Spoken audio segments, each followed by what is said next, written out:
Untuk acara yang selanjutnya yaitu penjelasan wakaf melalui BMT Muda yang disampaikan langsung oleh Prof. Raditya Sukmana. Kepada Prof. Raditya Sukmana, waktu dan tempat kami persilahkan. Oke, suara saya terdengar jelas? Halo? Jelas, Prof. Jelas, ya? Jelas, Pak. Baik, bismillahirrahmanirrahim. Assalamualaikum warahmatullahi wabarakatuh. Waalaikumsalam. Asyhadu an la ilaha illallah wa la syarika lahu wa asyhadu anna Muhammadan abduhu wa rasuluhu la nabiyya ba'da. Yang pertama-tama kita syukur kepada Allah Subhanahu wa taala kita bisa bersilaturahim ya di bawah naungan BMT Ukhuwah Bersada. Salawat serta salam mari kita kirimkan kepada baginda Nabi. Yang terhormat Bapak Ibu pengurus, Ibu Sita Salama dari Dinas Koperasi, selamat datang Bu. Dan juga Bapak Ibu yang lain-lain yang mungkin kami tidak bisa sebutkan satu-satu. Suara saya terdengar, masih terdengar lancar ya? Iya, terdengar. Putus-putus? Kalau lancar sudah. begini bagaimana?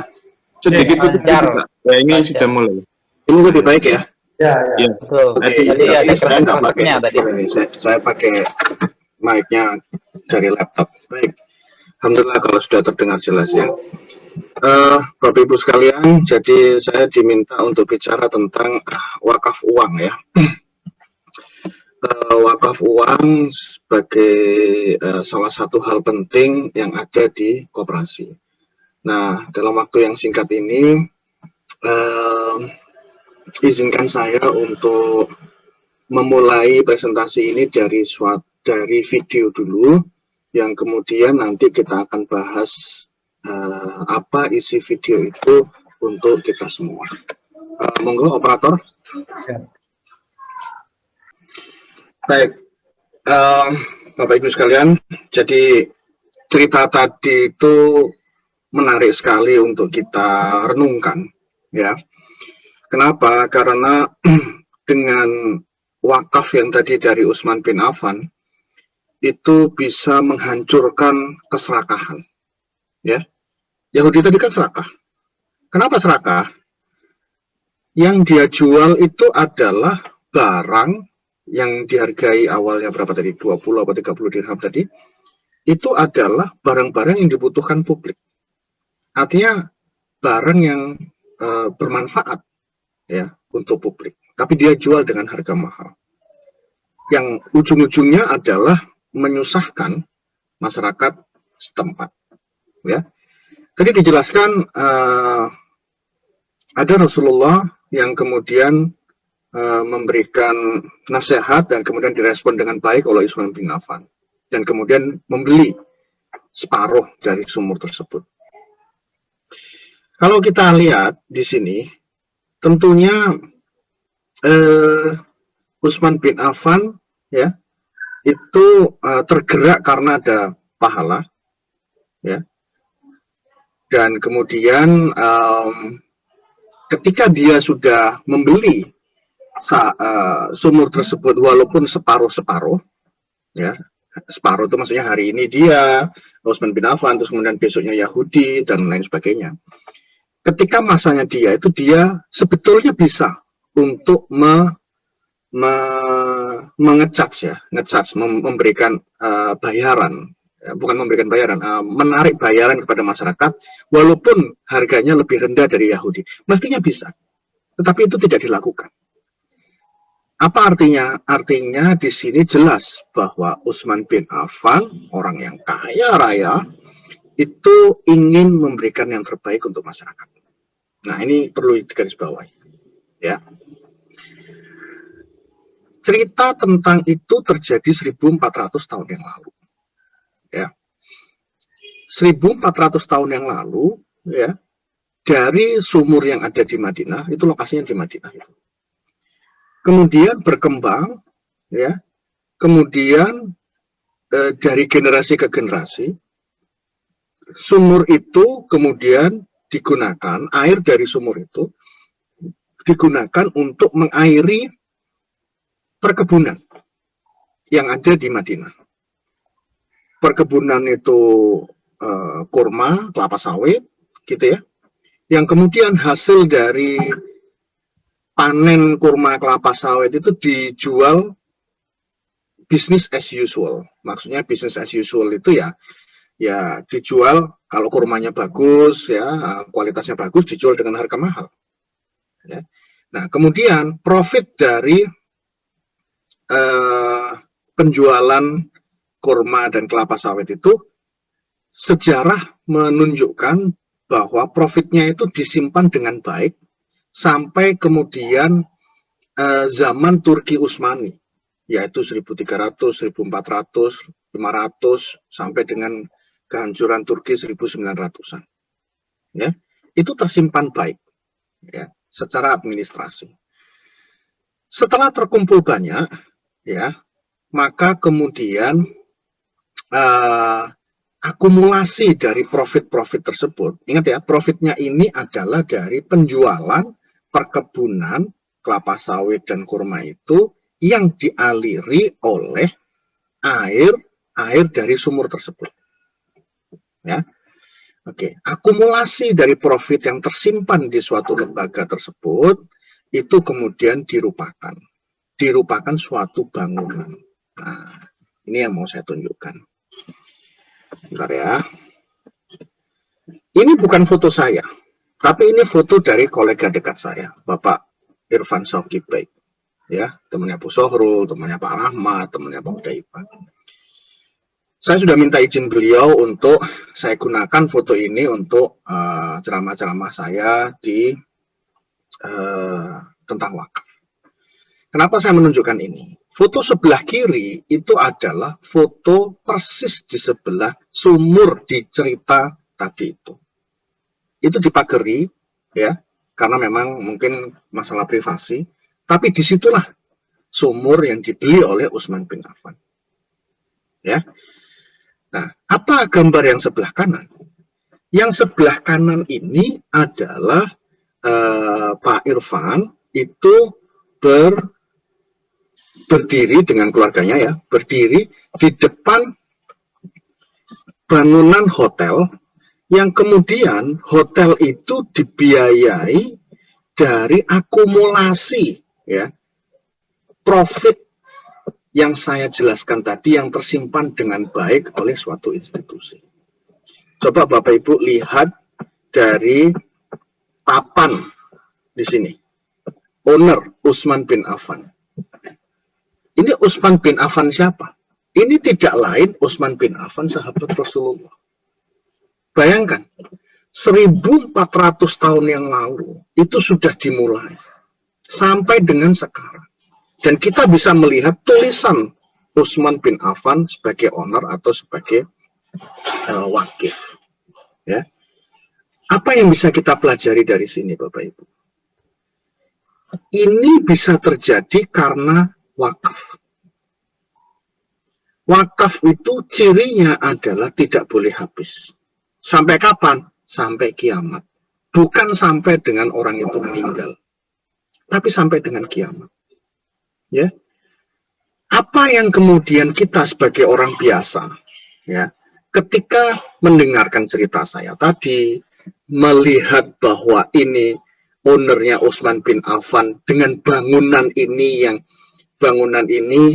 didanai dari profit tadi itu selama 1400 ya, kemudian mungkin ini dibangunkan hotel gitu ya. Ya. Apa yang bisa kita pelajari dari sini? Yang kita bisa pelajari dari sini adalah banyak sekali. Yang pertama, instrumen keuangan Islam itu sustainable. Wakaf itu sustainable. Instrumen keuangan Islam itu give the most benefit to society. Ya, society itu kemudian memberikan atau menjadi diuntungkan dengan adanya wakaf tersebut. Ya, pada saat yang sama orang yang melihat kita dengan melihat seperti ini, ya, apa yang bisa kita petik pelajaran? Yaitu adanya apa? Semangat bagi kita untuk paling tidak meniru apa yang telah dilakukan oleh Utsman bin Affan. Hal apa lagi yang bisa kita petik pelajaran? Di sini akan ada doa. Ya. Ini yang gambar atau bangunan ini hasil dari 1400 tahun yang lalu oleh Utsman bin Affan. Kenapa di sini ada doa? Di sini ada doa, mudah-mudahan kita individual orang paling tidak bisa mendapatkan pelajaran dari apa yang telah dilakukan oleh Utsman bin Affan. Bentuk amalan kita apa? Meniru apa yang telah dilakukan oleh Utsman bin Affan. Ya tentu meniru dalam konteks bukan kemudian 12.000 harus kita keluarkan, 12.000 dinar harus kita keluarkan. Tidak. Tetapi meniru dari dermawannya Utsman bin Affan. Ya, itu yang ingin saya sampaikan dari cerita singkat ini. Nah, kalau kita kembali dalam konteks sekarang ini dengan BMT Muda, ya, BMT Muda itu sudah nyata diizinkan beroperasi mengelola wakaf uang. Nah, ini adalah channel bagi kita, ya. Channel bagi kita supaya apa? Supaya kita bisa paling tidak ya mengikuti jalan seperti Utsman bin Affan ini dengan keterbatasan yang kita punya. Ya. Paling tidak adalah bagaimana kita bisa memberikan kontribusi agar apa? Agar anak-anak ini bisa ngaji dengan baik. Ini adalah anak-anak ngaji yang dibiayai dari profit oleh wakaf yang dikelola oleh BMT Muda. Anak kecil ini coba kita hitung ya. Mungkin ada sekitar 20 orang ini. Ini baru satu tempat. Nanti Pak Sunoyo mungkin bisa menambahkan bahwa BMT Muda mengelola seperti ini ada 20-an di Jawa Timur. Ya. Setiap mereka itu ngaji, ya, ini umurnya kecil loh Bapak Ibu ya, umurnya ya mungkin masih kurang dari 10 tahun. Setiap mereka ngaji, itu akan ada pahala bagi wakif. Siapakah wakifnya? Kita. Kita yang memberikan cash wakaf, berapapun nilai nominalnya itu masih untuk wakaf. Misalnya kita berwakaf 5.000, 10.000, atau 1 juta, 5 juta, terserah. Akan ada pahala bagi kita. Ini kalau anak kecil ini bisa ngaji, setiap hari mereka ngaji, itu pahala untuk kita akan terus menerus. Nah, ya, apalagi kalau kemudian mereka nanti sudah besar, menjadi pengusaha sukses, mereka berwakaf. Wah, kita itu dikejar-kejar pahala. Ya, gitu. Ya. Oleh karena itu, ya, ini juga. Ini adalah renovasi yang dilakukan oleh atau dibiayai dari keuntungan dari wakaf uang yang dikelola oleh BMT Muda. Ya. Setiap orang yang akan sholat di sini itu akan ada pahala. Bagi siapa? Bagi orang yang berwakaf.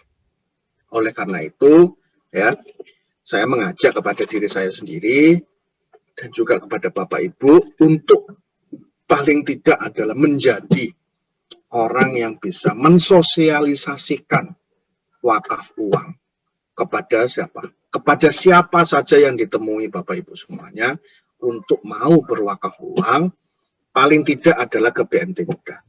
Kenapa? Sudah nyata apa yang dilakukan BMT Muda itu adalah, tadi Bu Soro sudah menjelaskan, bahwa orientasi kita itu tidak melulu meninggikan SHU. SHU itu adalah laba yang dibagikan. Laba itu kalau dari laporan rugi laba jelas keuntungan dikurangi biaya. Ya, keuntungannya dinaikkan, biayanya dikecil-kecilkan, itu labanya akan besar. Tapi apakah iya keuntungannya dibesar-besarkan? Itu berarti pembiayaan kita kepada UMKM itu kita charge dengan harga tinggi sekali supaya pendapatan kita tinggi sekali. Apakah kita tega seperti itu? Dan Bu Soro sudah mengatakan bahwa kita tidak ke sana. biaya kita kecil-kecilkan, ya.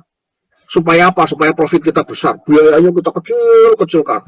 Karyawan kasih gaji yang rendah dan sebagainya itu supaya labanya besar. Itu tidak dilakukan oleh BMT Muda. Ya. Laba atau SHO yang kemudian dibagikan itu adalah reasonable. Reasonable itu adalah cukup. Ya. Supaya apa? Karena niatan kita itu adalah bagaimana kemudian poverty atau kemiskinan itu menjadi minimal dengan segala kemampuan kita. Ya. Kita usahakan supaya mustahik-mustahik itu tidak lagi menjadi mustahik. Kalau belum menjadi muzaki, paling tidak sudah tidak menjadi mustahik lagi. Ya. Nah, oleh karena itu, pada kesempatan yang baik ini, ya, Bapak Ibu, marilah kita sebelum kita menjadi orang yang mensosialisasikan wakaf uang, maka ada baiknya kita berwakaf juga. Ya, insya Allah wakaf Bapak Ibu itu akan memberikan barokah, ya, memberikan barokah bagi kita semua. Barokah itu tidak harus nanti Allah akan menggantinya itu berupa uang, itu tidak harus. Tapi ketika Bapak Ibu bersedekah, Bapak Ibu berwakaf, Allah akan mengganti dari arah yang tidak kita sangka-sangka. Dan bentuknya belum tentu uang. Bentuknya bisa adalah suatu permasalahan yang sudah lama tidak ada solusinya, tiba-tiba terselesaikan. Nah, itu adalah berkah dari kita sudah pernah melakukan wakaf. Berkah yang lain itu bisa jadi bahwa tiba-tiba anak kita itu punya inisiatif untuk menjadi hafidz Quran. Loh, anak kita yang punya inisiasi, bukan kita yang menyuruh, tapi anak kita punya inisiasi. Itu kan barokah. Ya. Tiba-tiba kemudian anak kita lulus, tiba-tiba kita dapat WA bahwa anak kita dapat beasiswa misalnya. Itu kan tidak disangka-sangka. Ya, nggak bisa kita logikakan, itu nggak bisa. Kok bisa itu seperti itu? Rumusnya bagaimana? Nggak ada. Itu ya semata-mata karena kita pernah berwakaf sehingga kemudian Allah memberikan penggantinya. Oleh karena itu, tadi saya mengatakan bahwa mari kita berwakaf. Nah, di chat room ya, itu saya tadi minta sama Bu Sohrul, kita coba ya untuk semampu kita berapa, ya, ini adalah channel bagi kita untuk berwakaf. Itu ada Google Form, ya, kemudian Bapak Ibu silahkan mengisi komitmen wakaf. Ya, wakaf itu nanti akan digunakan oleh BMT Muda untuk, yaitu tadi, untuk SMI, mikro, kan kecil, menengah, yang nanti keuntungannya itu adalah untuk sosial seperti itu. 25 TPA yang sekarang dibantu oleh BMT Muda pasti nanti akan berkembang lagi menjadi jauh lebih banyak lagi. Ya. Seberapa cepat kita bisa mendapatkan atau angka itu bertambah dari 25, 26, 27 ya TPA yang dibantu oleh BMT Muda, ya tergantung dari seberapa besarnya profit yang dihasilkan. Oleh karena itu, mari kita banyakkan wakaf uang ke BMT Muda. Monggo Bapak Ibu, saya menganjurkan untuk kita berwakaf di BMT Muda dengan link yang ada di chatroom. Saya akhiri, itu saja mungkin yang bisa saya sampaikan. Terima kasih. Wassalamualaikum warahmatullahi wabarakatuh. Saya kembalikan kepada pengacara.